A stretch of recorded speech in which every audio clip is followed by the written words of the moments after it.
Now we're going to cover knife sharpness and keeping your knife sharp.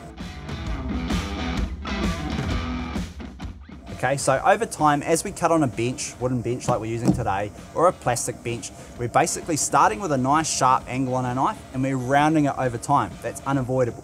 So the best thing that you can do is get yourself a good quality steel and steel regularly. Steels don't actually sharpen your knife, they just bring the edge back a little bit, okay? So keeping on top of your steeling is actually going to save you using your stone, which we're going to touch on soon.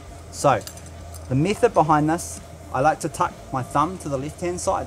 The main reason is because when we're striking our knife, if we're facing it upwards, is we want to avoid actually cutting our thumb, okay? So that's why we have a nice little guard on it here.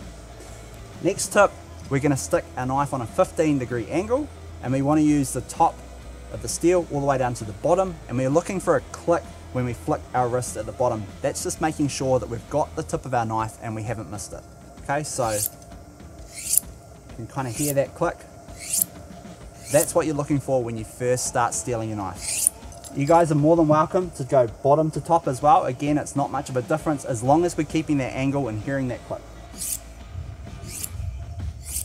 So while we're talking about steeling, Victory Knives have actually developed a knife that has a molded 15-degree angle in the handle that actually helps you guys practice and learn how to keep that angle when steeling your knife.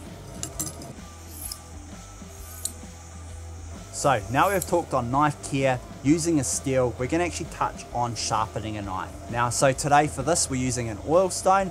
And again, there are heaps of different ways to actually sharpen your knife on an oil stone. I'm just going to show you my idea and my tips behind this. If we take a look at our oil stone, it's got two sides to it, okay? So we've got a rough side and a smooth side. The rough side is wearing the edge down and actually putting the edge in, and the smooth side is just smoothing that edge off and making it nice and clean to slice. What you want to use for this is just a good quality cooking oil. It's perfect for it, and a generous amount like I'm going to use. Once I've put the oil down, I'm basically going to spread it over the stone, okay? Once the stone starts to dry out a bit, you just want to make sure that you do have oil still on it.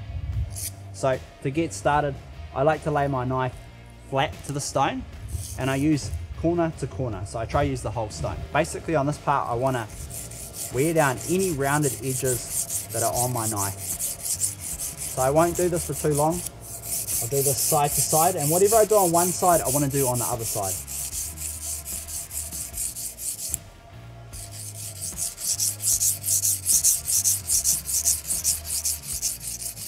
So once we've flattened it out a little bit, we're going to start to put that edge in it.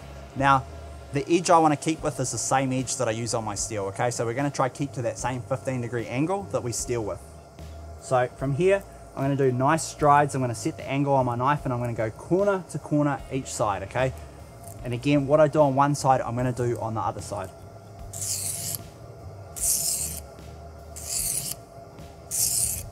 Cool, so again, I'm probably doing that maybe 15 to 20 times on each side, and that just depends on how worn the knife is again, and I just check that throughout, and I just double check that the knife is actually getting sharper. I'll look at the angle, make sure there are no rounded edges on it, give it a little bit of a feel as well. Again, you know when a knife's sharp just by having a little feel of it. So once we've done it on the rough side, we're just going to smooth that out. Usually with the smooth side, you don't have to put as many strides in per side. I usually go maybe 5 per side, and that's just making sure that any of that roughness has kind of gone away from the edge of the knife. And you'll generally feel this when you're running it on the smooth side. If you still feel it's a little bit rough, give it a couple more strides per side.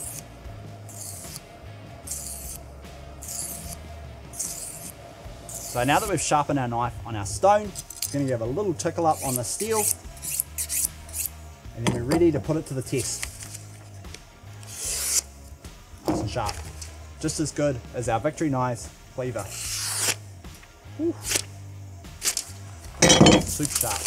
I hope that we covered off any questions that you might have had leading into this video. If you guys want to check out any of the Victory Knives that we used today, head over to www.victoryknives.co.nz. You can purchase anything online. Thanks again for watching, guys. Appreciate it.